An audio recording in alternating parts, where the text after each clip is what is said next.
जन्म कुंडली में लग्नेश जो कोई भी हो, उसे एक तरह से उस कुंडली में राजा का पद दे दिया जाता है। वह किंग के समान सबसे ज्यादा पावरफुल हो जाता है और वह फिर दूसरे प्लैनेट्स को उनके उनके हाउसेस के रिस्पेक्टिव पावर्स और राइट्स प्रोवाइड करता है।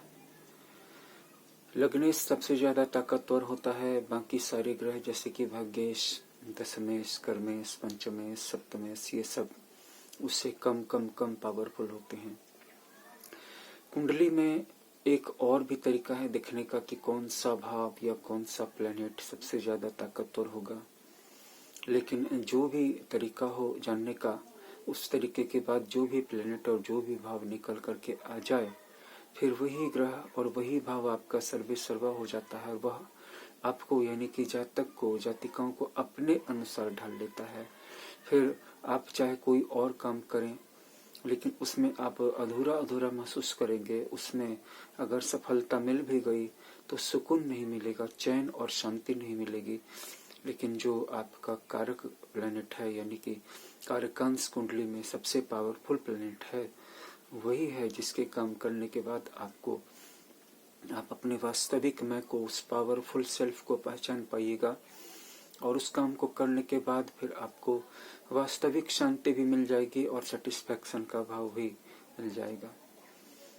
अगर किसी भाव में कोई भी ग्रह न हो तो उस भाव के साथ एक सहूलियत ये होती है कि उस भाव से संबंधित लक्ष्यों के मामले में आपका मन कोरे स्लेट की तरह होता है, खाली कागज की तरह होता है। एक खाली कागज जिसमें आपकी कभी भी कुछ भी क्यों न लिखें, लेकिन फिर थोड़ी देर के बाद वह लिखावट मिट जाती है, वह फिर से ब्लैंक स्लेट बन जाता है। जिसका मतलब यह है कि आप उस भाव की शक्तियों की मदद से अपने मन को एकाग्र करके किसी भी लक्ष्य पर लंबे समय तक काम कर सकते हैं। और खास करके अगर वो प्रोजेक्ट जटिल हो, जैसे कि मान लीजिए कि J.K. रोलिंग ने हैरी पॉटर लिखा और हैरी पॉटर के एक नहीं बहुत सारी वॉल्यूम्स लिखे, 7-8 तक उसमें फिल्में भी बनी। तो उसमें जो कंटेंट थे और उसके लिए जो रिसोर्सेस जुटाए गए, तो इतने लंबे समय तक लिखने के लिए माइंड को बिल्कुल खाली रखना पड़ता है। तो हिस्ट्री में जो भी बड़े बड़े राइटर हुए हैं या जो बड़े बड़े साइंटिस्ट हुए हैं, जैसे कि थॉमस अल्वा एडिसन हुए हैं, आइंस्टीन हुए हैं, स्टीफन हॉकिंग हुए हैं, या पुराने साइंटिस्ट भी हुए हैं, गैलीलियो हुए हैं, न्यूटन हुए हैं, तो इन सभी के जिस भी भाव में कोई भी प्लेनेट नहीं है तो वो उस भाव की शक्तियों का उपयोग करते हैं। कोई इमेजिनेशन में करता है, कोई लेबोर में करता है, कोई इंट्यूशन में करता है, कोई लॉजिक में करता है, कोई फोकस में करता है। तो हर एक कुंडली में कुछ भाव प्लेनेट से भरे होते हैं और कुछ भाव खाली होते हैं। तो खाली भावों को आप कम मत समझिएगा, खाली भाव कहीं ज्यादा यूजफुल होते हैं, क्योंकि वो ब्लैंक स्लेट की तरह होते हैं और आप उनमें पीछे लिखे हुए रिसर्च को, चाहे वह कितना भी डीप क्यों न चला गया हो और कितना भी लंबा चौड़ा हो, एक बार उसको तैयार करके फिर आप आराम से उसको मिटा सकते हैं और उसके बाद जो आपका अगला रिसर्च है उसके लिए तैयारी कर सकते हैं। आपको फिर से स्लेट खाली मिलेगी। जन्म कुंडली के खाली भावों को गिनिए और जन्म कुंडली के भरे हुए भावों को गिनिए। कभी कभी ऐसा होता है कि हर एक भाव में एक एक प्लैनेट पड़ता है, तो इस तरह से क्या होता है कि कभी कभी भरे हुए भावों की संख्या ज्यादा निकलेगी और खाली भावों की संख्या कम निकलेगी।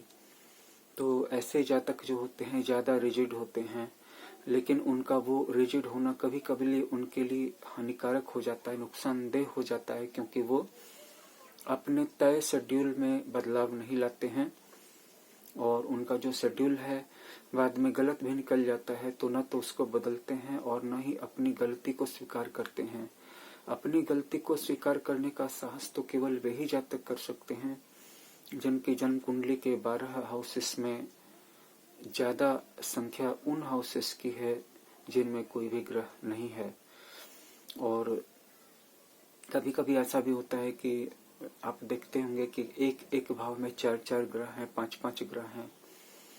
तो जब ग्रहों की संख्या बढ़ने लगती है तो वो हाउस ज्यादा टुमुल्चुअस हो जाता है, उसमें ज्यादा आंधी तूफान आते हैं, ज्यादा एक्टिविटी आती है, ज़्यादा स्वार्मिंग, ज़्यादा क्राउड होती है, एक्टिविटी ज़्यादा होती है और फोकस भी ज़्यादा होता है और डिस्टर्बेंस भी वहाँ पर ही ज़्यादा होता है, क्योंकि एक से ज़्यादा प्लैनेट जो आ गए हैं और एक से ज़्यादा प्लैनेट आ जाने के बाद वो जो हाउस होता है, मान लीजिए कि किसी एक भाव में शुक्र भी है, बृहस्पति भी है, सूर्य भी है, बुध भी है, 4 प्लैनेट्स हो गए। मान लीजिए वहाँ शनि भी आ गया तो 5 प्लैनेट हो गए। मान लीजिए वहाँ राहु या केतु में से कोई एक आ गया तो 6 प्लैनेट हो गए। तो यह जीवन में एक एक्सट्रीमिटी को बढ़ावा देता है, एक अति से निर्मित होने लगती है, जहाँ पर कि जिन चीज़ों की वांट ज़्यादा है वो और ज़्यादा बढ़ जाती है और जिन चीज़ों की सप्लाई ज़्यादा है वो सप्लाई और ज़्यादा बढ़ जाती है, भटकाव भी ज़्यादा बढ़ जाता है और जिद और हट भी ज़्यादा बढ़ जाती है। लेकिन मुख्य मुद्दा तो ये है कि अगर किसी भाव में एक से ज़्यादा प्लैनेट्स आ गए हैं तो वो आपका सेल्फ बन जाता है।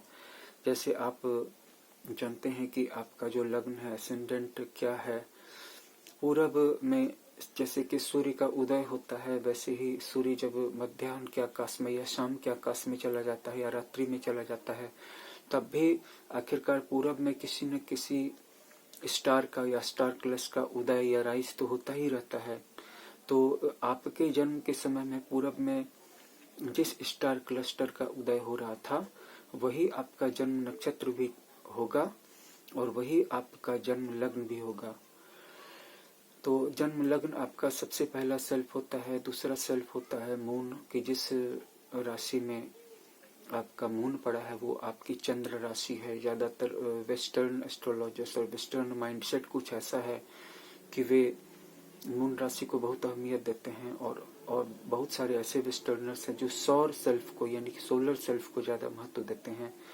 जैसे अप्रैल में सूर्य मेष राशि में आता है तो पूरे 1 महीने तक मेष राशि में रहता है, तो पूरे अप्रैल महीने में जन्म लेने वालों की राशि मेष वे लोग मानते हैं और वो लोग लूनार साइन को सेकंड महत्व देते हैं, सोलर साइन को फर्स्ट महत्व देते हैं। बट जो भी हो, सोलर सेल्फ भी आपका सेल्फ है।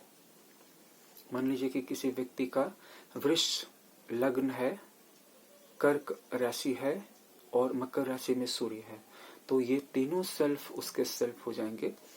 और अगर वो व्यक्ति महसूस करे, अगर आप भी महसूस करने की कोशिश करें, तो आप अपने अंदर में 3 तरह के व्यक्तित्वों को महसूस कर सकते हैं। 3 तरह के पर्सनालिटीज हैं और कब कौन सी पर्सनालिटी एक्टिवेट होती है, सक्रिय होती है, एक्टिव होती है और क्यों होती है, उसका उद्देश्य क्या होता है, इस बात को ध्यान से देखने की जरूरत होती है।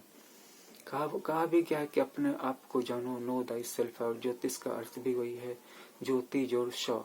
तो ज्योति का मतलब होता है लाइट, प्रकाश, और प्रकाश की सहायता से हम अपने आप को और अपने जीवन की छिपी हुई अंधकार से आच्छन्न परिस्थितियों को, घटनाओं को देख पाते हैं। तो ज्योतिष दोनों चीजें हैं, ये फ्यूचर और पास्ट में घटने वाली घटनाओं को भी बताता है और आपको अपने आप को भी जानने में मदद करता है। क्योंकि अगर आपने अपने आप को जान लिया, अपने स्ट्रेंथ्स को जान लिया, अपने पावर्स को जान लिया, अपनी वीकनेसेस को जान लिया, तो आप उनको ओवरकम भी कर सकते हैं और उनका अपने फेवर में इस्तेमाल भी कर सकते हैं। तो जन्म के समय में जो लग्न था वो तो आपका सेल्फ था ही, मून जिसमें है वो साइन भी आपका सेल्फ है, सन जिस साइन में है वो भी आपका सेल्फ है। और इसमें कहना ही क्या, अगर ये दोनों और तीनों एक ही साइन में पड़ जाए, मैं ऐसे एक जातक को जानता हूँ जिसका जन्म सिंह लग्न में हुआ था, जिसका चंद्रमा भी सिंह राशि में था और जिसका सूर्य भी सिंह राशि में था, तो वो इतना सेल्फ सेंटर्ड व्यक्ति था, अपने आप में बिल्कुल आत्म केंद्रित और अपने आप को अच्छी तरह से जानने वाला और कम बोलने वाला और बहुत पावरफुल व्यक्तित्व था। मैंने उसकी कुंडली देखी थी और लगभग 36 या 37 पन्नों की जन्म कुंडली बनाई थी, तो मैंने देखा था कि उसके फ्यूचर में बहुत स्ट्रॉन्ग, बहुत पावरफुल पर्सन हो जाने वाला है। वह भविष्य में बहुत ही अधिक ताकतवर बन जाने वाला बच्चा था और इंसान था। जब वह बड़ा हुआ मैंने देखा कि बिल्कुल वह उसी ट्रैक पे चल रहा है और काफी अच्छा, मतलब आपको उससे बात करके काफी अच्छा लगेगा। और सिंह राशि की जो सारी अच्छी क्वालिटी है, क्योंकि सिंह राशि की जो अच्छी क्वालिटी होती है वो होती है गरिमा, एक राजसी स्वभाव, एक गंभीरता। और इसके लिए सिंह राशि के जो बुरे ट्रेट्स हैं जैसे कि मिथ्या अहंकार या आत्मश्लाघा, इससे बचने की जरूरत होती है। लेकिन इन तीनों लग्नों के बाद भी लग्न, चंद्र राशि और सौर राशि के बाद भी जिस राशि में भी, जिस किसी राशि में भी 2 या 2 से अधिक ग्रह जमा हो गए हैं तो वो भी एक तरह से आपका लग्न बन जाता है। और आप कारकांश कुंडली के साथ साथ उस भाव को भी लग्न मान करके पूरी कुंडली का मूल्यांकन करें, आपको बहुत अमेजिंग रिजल्ट्स प्राप्त हो सकते हैं। तो इस वीडियो में इतना ही। आप अपनी जन्म कुंडली देखें और हमें बताएं कि आपके किस भाव में कितने ग्रह जमा हैं और खाली भावों की संख्या अधिक है या भरे हुए ग्रहों वाले भावों की संख्या अधिक है, और इससे आप अपने जीवन में क्या अंतर पाते हैं, क्या परिणाम आपको दिखाई पड़ रहा है। और जो खाली ग्रह हैं, यानी कि खाली ग्रहों वाले भाव, जिन भावों में कोई भी ग्रह नहीं है, उनको भी आप कम करके मत आंकिएगा, क्योंकि अगर आप अपने जीवन में चेंज ला सकते हैं तो ब्लैंक स्लेट हाउसेस से ही ला सकते हैं। मैं इनको ब्लैंक स्लेट इसलिए कहता हूँ कि ब्लैंक स्लेट्स में आप ओवरराइट कर सकते हैं और प्रोजेक्ट कितना भी बड़ा हो, लेंथ हो, लेकिन कुछ देर के बाद वह ऑटोमेटिकली वहां से डिलीट हो जाता है और फिर से खाली स्लेट तैयार मिलती है। जबकि भरे हुए भावों में आमतौर पर आप ज्यादा रिजिड होते हैं, अपने विचारों से चिपके हुए रहते हैं, अपने विचारों पर अड़ियल रवैया अख्तियार करते हैं, और ये आपकी ग्रोथ में सहायक नहीं सिद्ध होता है, बाधक सिद्ध होता है। इंसान की फ्लेक्सिबिलिटी उसके जिद्दीपने से, उसके स्टबॉर्ननेस से, उसके एडमेंट नेचर से ज्यादा बेहतर होती है। तो आप भी फ्लेक्सिबल बने। इस वीडियो को वॉच करने के लिए धन्यवाद।